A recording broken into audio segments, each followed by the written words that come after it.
Today we started the Town Hall upgrade on the free-to-play series account to Town Hall 14, which means we can start fixing this base.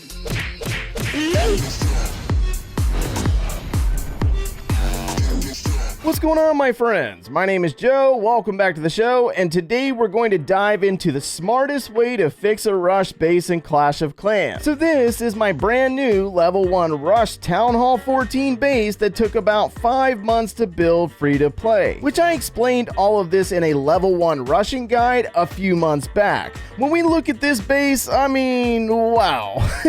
Not a lot of players are gonna want you in your clan if you look like this, unless you're around other players like them. The purpose of this account is to compete with myself, considering we have the free-to-play account that's taken 34 months to get to the point where we upgrade to Town Hall 14. Now, most of the upgrades at that level are 2 to 3 weeks, and it's gonna be kind of dry and boring, so we're gonna play this in the meantime. The biggest difference for this account opposed to the free-to-play account is that we're going to be buying the gold pass. So we do happen to have a progress base for this level 1 rush. Now we're going to start up here and take a look at all of our level 1 defenses. These defenses are going to stay like this for a while. That is not the goal of strategic rushing. If you're upgrading defenses, that's more of being a maxer like we did during the free-to-play series. Our number 1 priority when we are fixing a level 1 rush base is the upgrading of our heroes. That is the number 1 priority for this whole process. Get those heroes up to the maximum level as quickly as possible. Whether you need to work on one hero or you work on all 4, it doesn't really matter. You just need to prioritize them. Now, we do have the pet house built, but it is only level 1. So any additional dark elixir that we might want to spend, we can dump it into our pets to try to get them leveled up to at least level 5. If you use a hero potion, you can get 5 additional levels on your pets, maxing them out at level 10 as of today's current date. Now, when we go through the rest of these offensive buildings, you're going to notice that we still have to upgrade quite a few of them. We have the clan castle currently down for upgrade. We also need to upgrade our laboratory, our army camps, our barracks, and even some of our storages. So we will have one builder to use for all of those buildings unless I'm unable to get the dark elixir necessary to do a hero upgrade. So the second priority is working on your offensive upgrades first. Don't go into defenses yet. Wait on that. And then the third priority for a strategic rusher is your laboratory. So since we rushed ahead, we're going to have a lot of troops and spells here that are going to be level 1 if not active at all because we haven't upgraded our barracks. So the number 1 priority when it comes to the laboratory itself is select one strong farming army and max those troops out. So for me, most of you probably already know, I'm going to be upgrading the goblin to level 8, which we've already done, and we need to upgrade our wall breaker because we're using the sneaky goblins and super wall breakers to farm with. Now that's just farming. What if we need to go into clan war leagues? Well, then you need to work on upgrading and maxing out one popular war attack, and that's why we have the dragons down for upgrade to level 6 right now. And when we look at a base like this, a lot of you guys are going to be like, no thank you. You look at all the lower level 1 buildings and you're just processing and calculating all the work and time that's going to have to go into a base like this, and it seems a little daunting if you don't know how to go about fixing it first. You got to understand that strategic rushing is not for everybody. It's only for a select group of players. Players such as the ones who are hyperactive farmers. players who are easily able to keep their builders busy, and then those players who are highly motivated with the goal to have a max base plus heroes as soon as possible. So you already know that based on our experience with the free-to-play series, we're going to be spending a little bit of money on this account. Well, maybe not just a little bit, but besides the point, we haven't done a Gold Pass series on the channel anyways, so I feel like it's fitting at this point to see how fast we can fix this base with the assistance of the Gold Pass. But there's some things that you need to make sure that you have first if you do plan on spending money, and that's going to start out with the builders. You need to make sure that you have all 5 builders unlocked. If you haven't done so already, make sure you try to find ways to get those free gems and dump it into your builders.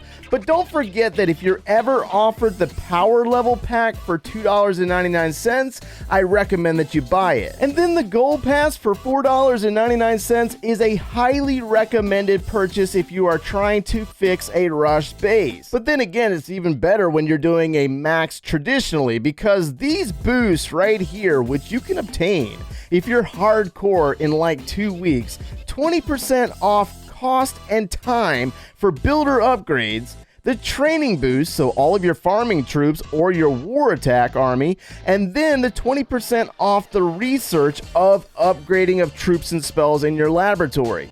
Each month, you're thinking of reduced time all the way around, definitely worth it. Now, when we get into our shop, at least 5 times a month, you're going to have special offers that populate for in-game purchase. Out of all of those offers, there's only one that I highly recommend, and that would be the $3 option for the Book of Heroes. Probably your best option if it's $3 or less, but then again, it all depends on your budget and how much you're willing to put into your account. So since the last update, we did have some changes within the trader, and my advice here is that you try to remember that you get one free offer every single Tuesday. So make sure that you log in and claim whatever that option is, and then if you are driven to spend any types of gems, make sure that you only spend them on the training potion offer because you're going to be farming a lot, or you purchase the Book of Heroes option for 500 gems. The rest of these options are really unnecessary because if you're buying the Gold Pass, you're going to probably be getting runes anyways, and it's going to be a little redundant and not worth the gems at the end of the day. Now, when we get into our magic items, now magic items is tempting because they offer a lot of ways to speed up the upgrades on your base. When you look like this right here, when you got level 1 defenses and really low heroes, I don't recommend using magic items right now. I know that's a lot easier said than done, but I recommend that you save them until your base starts to get to the equivalent of around Town Hall 12 and above. So with my experimentation with the special offers each month, because we're running a little bit of a we're kind of pre-planning a future video, we've been stockpiling potions and books and runes for a while now, like since January. And what we're going to do with these is we're going to be spending them probably all at once. However, we're not going to do so until we get some levels on this base. So when it comes to fixing this rush, we're going to need a ton of resources. So we got multiple options to claim resources. We got the practice modes, which, I mean, we got a lot of resources in here. I mean, a lot of resources. We'll do these in a different video. We also have the single player maps, which I used a lot in the earlier stages of developing this level 1 rush, but then most importantly, multiplayer battles. One of the biggest issues so far that I've been running into is finding the correct trophy range where all the dead resources are located. So if you happen to have a level 1 rush, let me know down in the comments below where you're finding all the big time resources, because it's been a little up and down here here in Gold League and Crystal League where I'm at. Another great place to claim resources is going to be in Clan War. Most of you guys probably already know that. However, as a level 1 rush, when you look at this base, the defenses, they're so weak you can't even defend yourself. I mean, if you attack yourself, you probably 3-star too. So the thing is, the bases that you find or the base links on base building websites or here on YouTube are more than likely designed for maxed level bases, not stuff like this. So you're more than likely going to want to use anti 2-star designs or ring style bases like the one seen right here. They are more than likely going to 3-star if they are experienced, but if you have a really poor attacker, they might have a mistake or they might even time fail. So these bases right here are definitely your best option. Avoid the anti 3-star bases because giving up the town hall is not a great option as a rusher. Now the clan castle, make sure that you're bringing defending clan castle troops such as super minions, witches, or even filling up with archers because the element of surprise is going to shut down your attacker if they're not good. As for me, I'm more than likely going to be using this base in the lazy Clan War League system that I showed you in a video a few months ago because the best option is to worry about developing this base first. So my next task is to get the elixir to put this Grand Warden back down for upgrade. But if you want to build your own level 1 base, check out this link right here and we will see you in the next video.